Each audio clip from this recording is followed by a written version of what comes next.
Hello and welcome back to my channel, or welcome to my channel in the first place. Today we have a Shigaraki X-Listener. It's The Garden by Halo Saximus on AO3. The link will be in the description. Go give them likes and kudos and all of those things. And let's go ahead and get into it. Not many gods passed through your garden. It was not secluded, nor was it secret. But not many gods were willing to face truth, especially those with wrongdoings. And so you were left alone amongst the many flowers that never faded nor dwindled. The only times your flowers came close to dying was when you welcomed a certain and rare visitor. The first time you saw him, he was dressed in all black, as one imagined a man of his power would be. He wore gowns and a billowing cape, yet his feet walked bare upon the dying grass beneath him. The light blue hair that fell to his shoulders was dull and unkempt. His skin was sickly pale, and all life was gone from his eyes. If it had ever been there, anyway. It was a befitting image of death, dark, mysterious, something to be feared. And yet, for all you knew of God's speculation of him, you were not afraid. In fact, something drew you dangerously near to hopefulness and oddful longing for him. This is your garden of wisdom. He'd said it as more of a question than an observation, and with a throat that would have begged for water had it been mortal.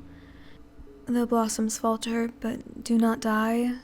You are strange. You call me strange for the way of my flowers. He looked to the graying bushes, and then to the god that stood at the other end of your bench. Wisdom is eternal. It can be clouded, but never killed. Do you intend to kill my garden? I cannot kill what cannot die, and I do not wish to kill it either way. You smiled up at him. You are death, then. He hesitated before nodding. Come, sit. He obeyed, though reluctantly, and didn't seem to know what to do with his hands. You began to feel that, even for all things gloomy and dull about death, he was not the ugly being you had expected him to be before you met. But with as hesitant as he seemed, you wondered if he thought as such of himself. Most are not as welcoming as you. Many are afraid of me. Well, I, for one, do not fear you. In fact, I am rather curious. I know many things, but I know not much of you.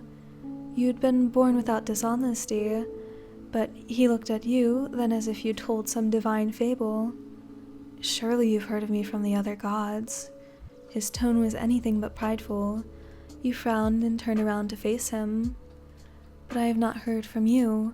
I wish to know you as you know yourself, not as they do. You wouldn't mention the tale you'd heard of death slaughtering millions of mortals with disease out of rage, nor how he'd spurred war to divide mankind out of greed. Death came to you bare and ungodly. Why have you come to my garden? Do you seek wisdom? Death hung his head. No. Do you come for judgment? I come for you. You blinked and sat back in the bench seat. Wisdom is not so easily slain. I do not wish to slay you.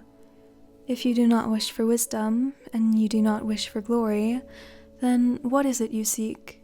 He looked you in the eye for the first time since his arrival. He was nervous.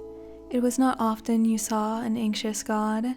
It made you more hopeful he would give you the answer you'd best not receive. He swallowed and spoke embarrassed.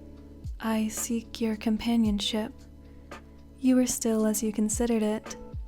Why have you chosen me of all gods and creatures? It is unwise to be acquainted with a knower of secrets. I have nothing to hide. My hands are stained, but they are empty as well.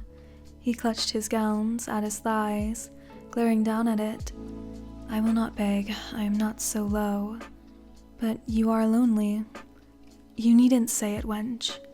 I am lonely as well. He looked at you incredulously. You folded your hands in your lap. Although two beings cannot simply agree to be companions, be them insects or gods, Companionship is built with trust, care, and understanding. These things are earned in time. We have an eternity on our side. I will earn your companionship as long as it takes. You smiled again, and assumed Death wasn't much the type to return such a gesture with coercion.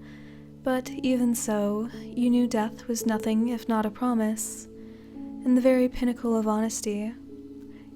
Even a fool could see that from how he looked at you. He held out his palm, and after only a moment of hesitation, you took his hand. If you had been curious before, you drowned in him now. His skin was as cold as it looked, and yet you felt the warmth blossoming in your chest, flowing through you clear to your toes and the tip of your tongue.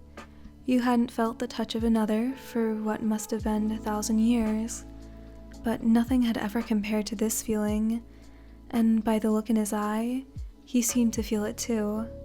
Something told you this was unwise. It was not the best of ideas to befriend Death, or seek warmth in him, or allow yourself his comfort. You weren't even sure what his companionship entailed, though you were beginning to selfishly know what you wanted from it. You'd seen the way mortals indulged in each other, kisses of greetings and departures, longer ones given in playful shadows and secrecy, desperate grabbing and soft touches that lingered even after they'd gone, embraces that must have felt like eternity. You wondered how warm Death would make you feel with a kiss. You weren't quite ready to find out, but you were hopeful, as unwise as it was. Against your best judgment, you said, "I do not think it will take long. You are as convincing as you are intoxicating." "You can feel it too?" he asked, bringing himself closer. You nodded. "What does this mean?" "It means my wisdom means nothing, as well as your promise of death. Eternity has more in store for us than we've been created to believe.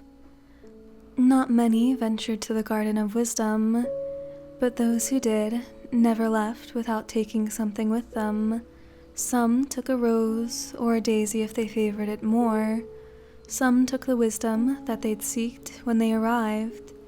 But you allowed Death something no one had ever even come close to having. Your utter being, wisdom be damned. You gave him what Death didn't need, but what a being devoid of companionship spent its whole life searching for. He didn't realize it just yet, and perhaps you didn't either, but you had already found what you searched for, a purpose beyond what you were meant for. Fate was a fickle thing anyway. Alright, so that's the end of this one. I hope you enjoyed. Can we take a second to mention how well written this was? Okay, sorry, I'm like fangirling. I don't even like Shigaraki that much. Anyways, music link, fanfic link, Discord link, and thumbnail art link will all be in the description, so go check those out. I hope you have a great rest of your day, night, whatever, and I hope to see you in the next one. Goodbye!